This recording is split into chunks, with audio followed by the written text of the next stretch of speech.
Planejamento cirúrgico da optativa de cirurgia com as alunas Silvia Braga e Bruna Chaves. Da exodontia dos dentes 18, 28, 38 e 48. Será realizada no dia 16/3/2023, com a paciente Milena Rosa Nascimento, de 20 anos de idade, pesando 52 quilos, com a altura de 1,58 m. Na anamnese, a paciente relata como queixa principal que quer remover os cílios. A paciente faz uso de medicações ansiolíticas para tratamento da depressão após a morte do pai, que são eles Dual, 60 mg pela manhã, e Pramina, 25 mg à noite. A paciente relata não ter alergia a nada, nem anestésico local ou algum medicamento, mas descreve em sua história médica que após a realização de apendicectomia com anestesia local, após a retornada da anestesia, teve uma falta de ar. Na panorâmica, evidenciamos os entes 18, 28, 38 e 48.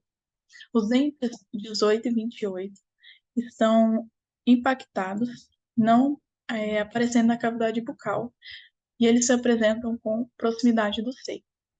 O dente 48 está em uma posição mesioangulada e com proximidade do canal mandibular. Já o dente 38, ele se apresenta em uma posição vertical, porém com raízes dilaceradas. A radiografia periapical foi realizada para verificar proximidade das raízes do dente 38 com o canal mandibular. As características clínicas e radiográficas mostram que o dente 18, nas características clínicas, o dente 18 e 28 são inclusos, não aparecendo na cavidade bucal. Já os dentes 38 e 48 são semi-inclusos. O dente 38 aparece em posição vertical, porém com raízes dilaceradas. Já o dente 48 está em posição meso-inclinada, com proximidade do canal mandibular. Como medicação pré-operatória, será administrado dexametasona de 4 mg, 2 comprimidos. Será tomado via oral, 2 comprimidos, 1 hora antes do procedimento. A dose profilática pré-operatória do anti-inflamatório esteroidal será usada para prevenir o edema na cirurgia devido à sua ação de suprimir a inflamação aguda. A dexametasona faz parte da família dos glicocorticoides, sendo classificado como anti-inflamatório esteroidal. Ele tem uma ação anti-inflamatória devido à inibição da fosfolipase A2, resultando na inibição de toda a cascata do ácido araquidônico, impedindo a formação da prostaglandina, tromboxano e leucotrienos. Já dando início à cirurgia, após a anestesia, será realizado um retalho do tipo triangular. O primeiro passo será incisar o tecido mole para descolar o retalho. A lâmina de número 15 será usada em um cabo de bisturi número 3, que deve ser segurado em pega de caneta.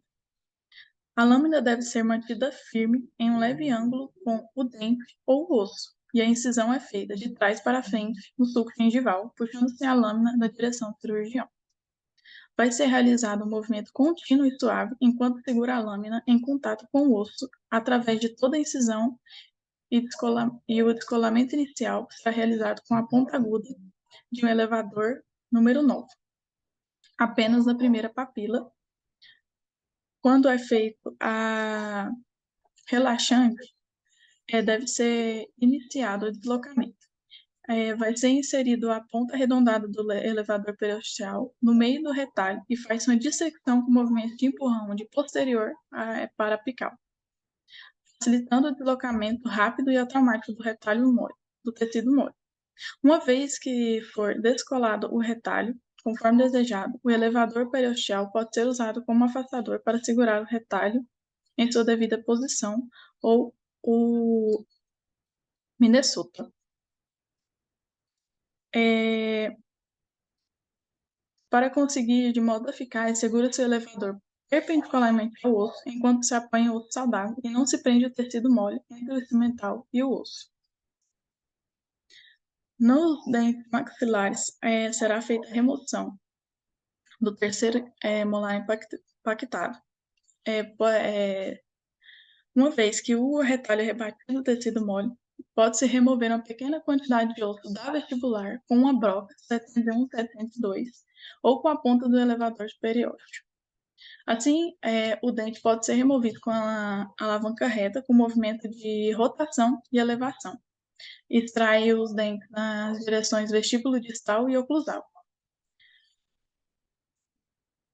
Já nos dentes inferiores também será feito um retalho do tipo envelope, do tipo triangular. Para a remoção do dente, também pode ser realizada uma canaleta com as brocas 701 e 702 e deve-se expor a coroa do dente para que possa ser feita a sua remoção. Após a remoção do osso, pode ser realizada uma odontosecção, que deve ser realizada na porção